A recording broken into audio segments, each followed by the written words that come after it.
Hey guys, welcome back to the Snapper Chronicles. I'm coming back at you with another Ratchet video. This time something something brand new from DeWALT from Amazon. But before we jump into all that, a little bit of YouTube business. If you find these videos all helpful or entertaining, I have a little goal going on that I'm trying to reach a goal of 2,000 subscribers by around the end of June, around the beginning of the summer. So if and the only way I can reach that goal is if you give me the HBO special. And I know you're asking, what's the HBO special? Well, the HBO special is the Help a Brother Out special. So help a brother out, hit that subscribe button, and also hit that like button, and I'll give you a second to do that. Alright guys, thanks a lot for you guys that reached out and did that and helped me out. Okay, this is what I received. I bought this actually one of the friends of the channel suggested this Ratchet to me. I think it was Michael. Michael sent me a little comment, and he said there's an interesting Ratchet on Amazon, and it's a DeWALT, and it's a 1/2-inch round head, and it comes in this bag. This is how you receive it.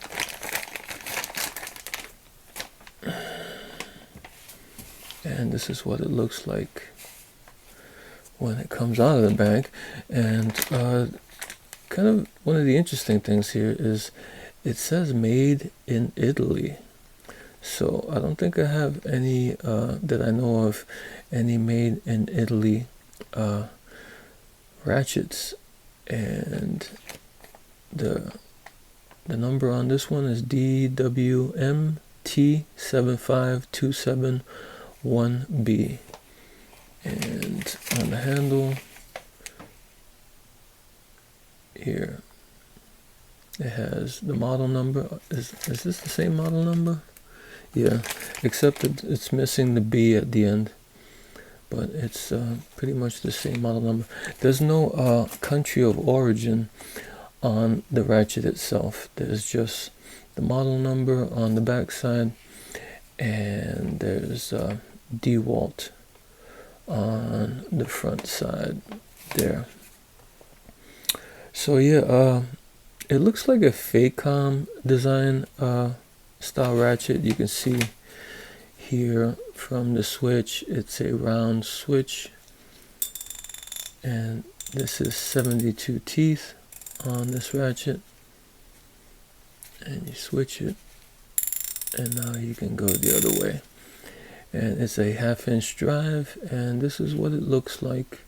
Looks off the top, looks pretty good. The chrome looks good on it. There's a Torx that facilitates taking it apart. If you're looking to take one of these apart, there's the ball detent. Looks well centered. It seems okay. Seems like a good Ratchet. The only thing is that I don't really like this handle design. I don't know. It looks pretty slippery. Doesn't look like there's much grip here. It has has 6 cutouts per side. There's 6 on this side here, I guess to create some friction, but still kind of like a little bit smooth, too smooth. And to take this apart, you're gonna need a Torx.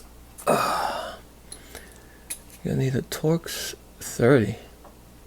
So get your Torx out, your Torx 30, and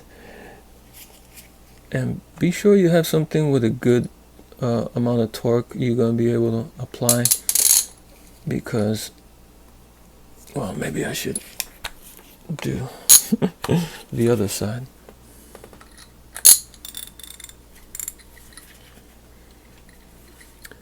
Make sure you have some good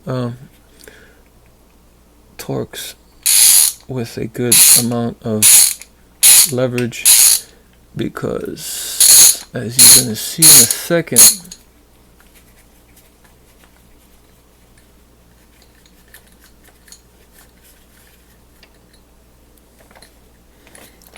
when I first opened this up, it was pretty darn hard, and I was like, why is the screw so hard to take out? And the reason is that they put red Loctite on these screws from the factory. You can see the red Loctite there, and I'm saying to myself, I usually hardly ever see red Loctite on a ratchet. I'm wondering why they did that.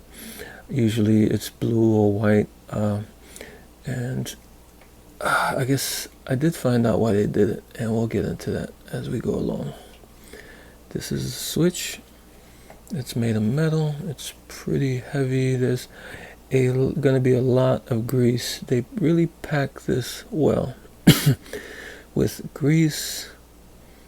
There you can see, and there's the switch with the little pin or protrusion on the switch to help switch it, and we see the heart spring here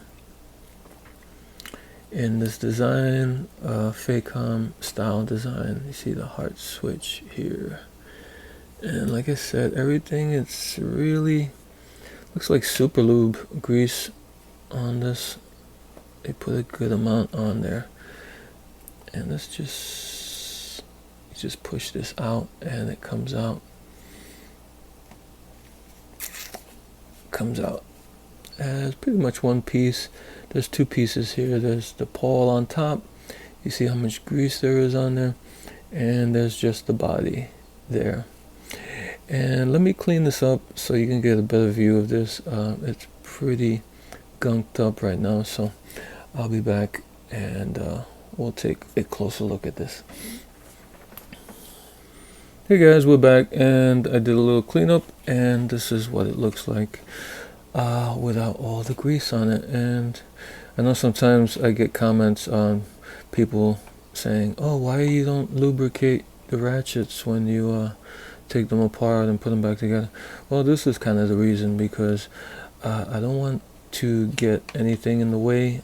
I want to show the components and how they look without anything blocking the view, and that's usually what I do. I usually clean up the ratchets before I take them apart and put them back together. I just wanted, but this time I didn't do that because I wanted to show that this is how it originally comes. This how it originally comes from the factory, and as you've seen, it didn't come dry.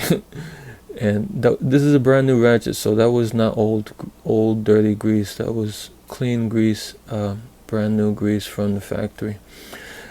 Okay, this is what the head looks like. Pretty nice job of broaching here. The teeth all look good and uniform. This side is flat, and this one has a slight chamfer on the edge there. I don't know if the camera picks it up, but it's yeah, you can see it there. A slight chamfer on the DeWALT side, but pretty good thick walls here. So seems like a pretty good strong ratchet. 72 teeth. This is the pawl, and this is the front side, where you would put it on top like this. The smaller hole goes on the back usually, and it's kind of got a chamfer here also. You can see there. Usually the one that's got the slight chamfer there is usually goes towards the back, so it sits like that. Usually, this time is a big hole. I really haven't noticed. Usually on these, the holes are the same size. On the Facoms usually, or that style design, this one has a big hole. for the heart spring prongs. I guess so you won't have a problem distinguishing between which side goes where. You know, the big hole side goes up front, so I guess they did that to make it easier. This is the pawl. It's kind of a wide-ish pawl, yeah. Has 2, 4, 6, 8, 10, 12, 14, 16, 18, maybe like 18 teeth. I might have not counted them all, but I'm gonna go with 18, around 18 teeth on this pawl. Has the flat bottom, but this one looks like there's a little bit of, it's not perfectly flat. I see like a little line there. Looks like it might rock a little bit, not sure. Looks pretty flat from that angle.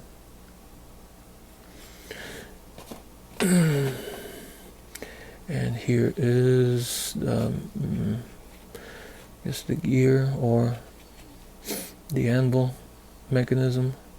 It's just one piece. This is just a heavy piece, and it's just one piece, and it's pretty simple, this design. Not many parts.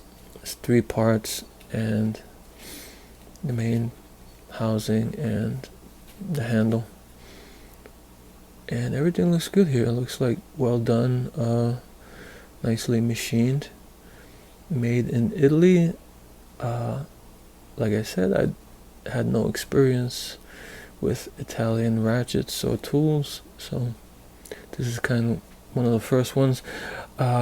Also, I hear that Proto is probably related. Proto is related to Stanley, and I think Stanley, DeWALT might be a Stanley brand, and they also have a round head similar to this, made in Italy, so I guess that makes sense. Where is, okay, yeah, I know I was missing something. Here is the switch, and the switch here on the outside, it has these like Oreo cookie grooves, just so you can hold on to them when you do your switching.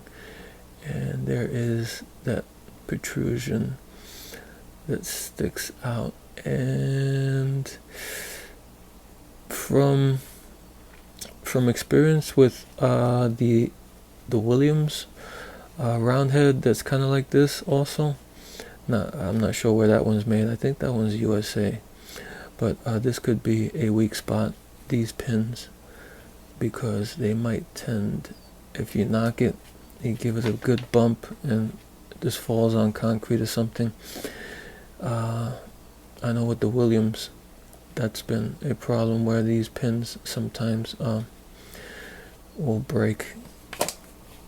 Okay, to get this all back together, you take your DeWALT side and you put your mechanism on the opposite end of the DeWALT side, like that. Take your pawl, drop that in, your heart spring, and this is, I don't know if we looked at the heart spring, but here it is. It's got just heart shaped with 2 prongs, and you want to hold this, hold the back, because this will just slip out if you don't. And this is probably the hardest part, is to get that pin on the bottom end there of the heart and stick it in. And that didn't go. You know when you got it, because it's you feel the pressure of the switch wanting to kind of move, and doesn't want to conform to like that. It's gonna want to like move when you get the pin right. Let's see. Nope. Let me try again.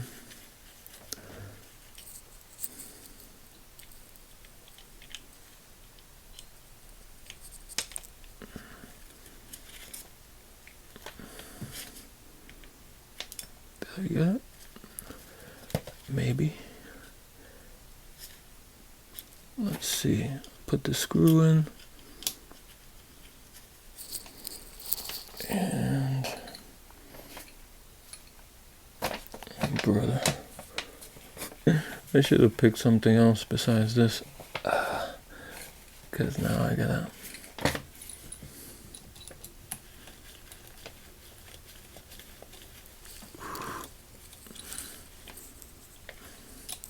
Yeah, see how it wants, the switch wants to jump up a little bit.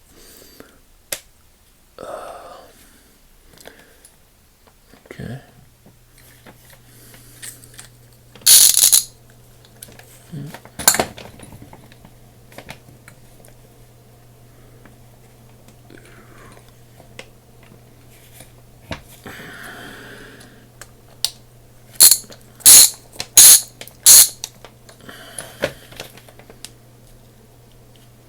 It still has a good amount of slack.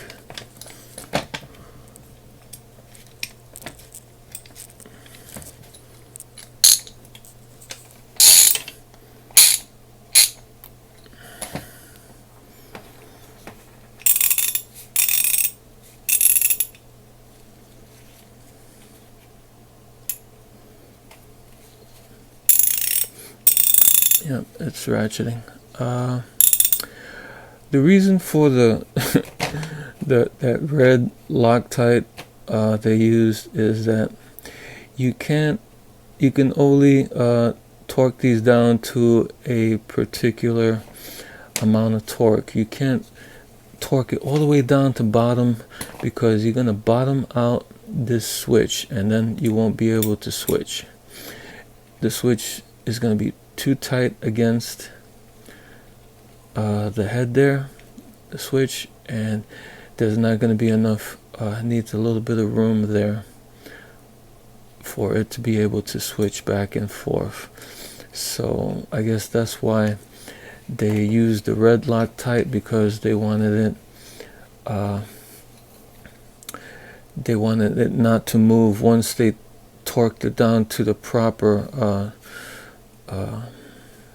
torque, that it did not was not bottoming out on the ratchet body and was able to switch. I guess they wanted something extra strong to keep the switch in place where it wouldn't move.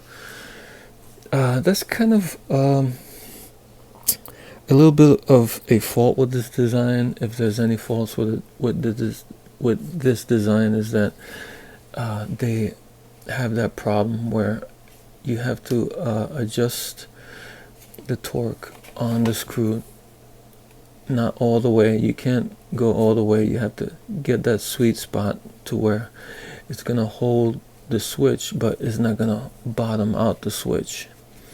You want it as close to bottom as possible without it actually like rubbing too much, because like I said, if it rubs too much, it's not going to be, you're going to have a really hard time switching it. It's not going to be able to switch smoothly. So that's your red Loctite reason. And I have seen some ratchets like this where they got around that somehow, where they made it so that even if you bottomed it out, you will still have the right tolerance for the switch to be able to switch, but not in this one. This one they had to do it, finagle it, and then put the red Loctite. Alright guys, that's all I got for now. Before I leave, yeah, how much did this cost? This was $19, and it's on sale on Amazon, and they said the regular price was like $25, so yeah, it's not a bad price. Even at $25 for this made in Italy, it seems like a good product, but for $19 seems a little bit better. Alright guys, until next time.